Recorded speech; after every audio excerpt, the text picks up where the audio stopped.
Praise the Lord. आप सबको जय मसीह की।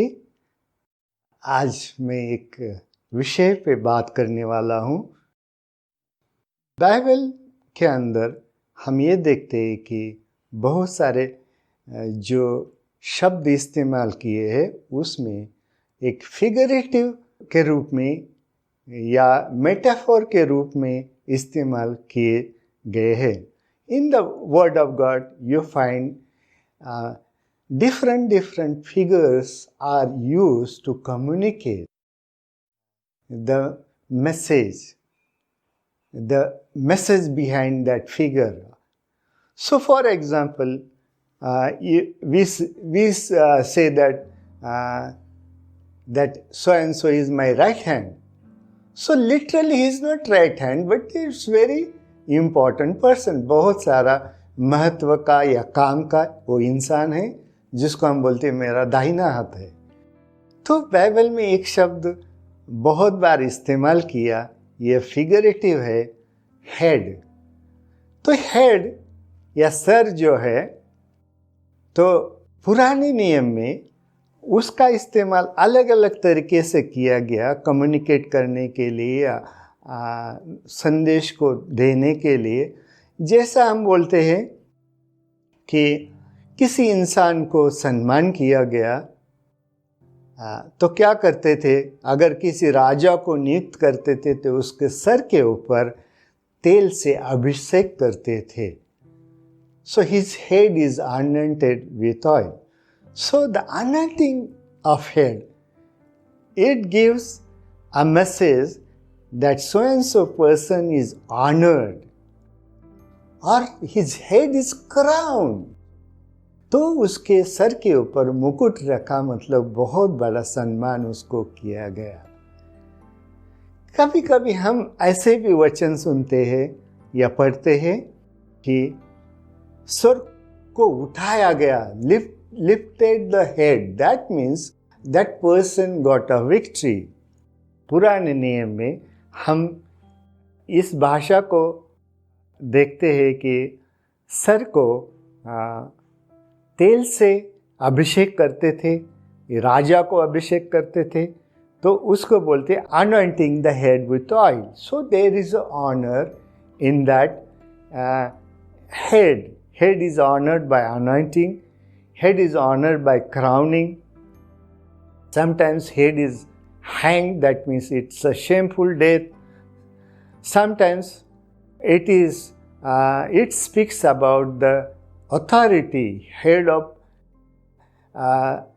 Israel. The rulers of Israel were called the heads of Israel. In New Testament, we come across this language that Christ is the head of the church. इसका मतलब यीशु मसीह church का मुख्य है, उसके हाथ में पूरा अधिकार है। He has authority over a church and he is the controller of the church. तो यीशु मसीह एक कलीसिया का हेड है, इसका मतलब वो सब चर्च उसके अधिकार के अंडर आता है। In marriage relationship, headship is to the husband. Husband is called the head of wife. That doesn't mean that he is a superior, but there is a different responsibilities given to each one of them. परमेश्वर ने उनको अलग अलग जिम्मेदारियां दी है, लेकिन परमेश्वर का वचन ये कहता है कि पुरुष जो है, पति जो है, ये स्त्री का मस्तक है। तो ये एक पैटर्न है, जैसा यीशु मसीह एक चर्च का हेड है, मुखिया है, वैसा ही जो पति है वो पत्नी का हेड है, मुख्य है और लीडर है। उसको एक सर्वेंट लीडरशिप है, उसको क्या करना है, उस जैसा यीशु मसीह चर्च से प्यार करता है वैसा ही एक पति ने अपने पत्नी से प्यार करना है। लेकिन जैसा चर्च या कलीसिया पर यीशु मसीह को सम्मान करती है, उसके अधीन रहती है, वैसा ही एक पत्नी को यीशु मसीह के अधीन रहना है, उसके अधिकार को का सम्मान करना है, उसको रिस्पेक्ट करना है और उसको मतलब वो हेड होने के कारण, ये परमेश्वर का ऑर्डर होने के कारण उसका स्टेटस थोड़ा सा अलग है और पत्नी का स्टेटस अलग है, लेकिन दोनों मिलके, पति और पत्नी दोनों मिलके परमेश्वर को इस दुनिया में रिप्रेजेंट करते हैं।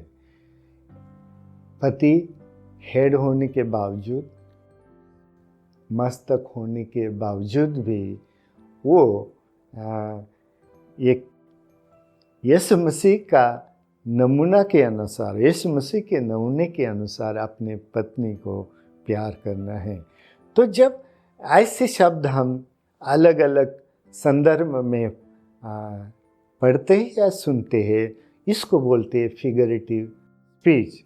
तो हेड बहुत अलग अलग कॉन्टेक्स्ट में, अलग अलग संदर्भ में, अलग अलग उसका अर्थ वो देता है।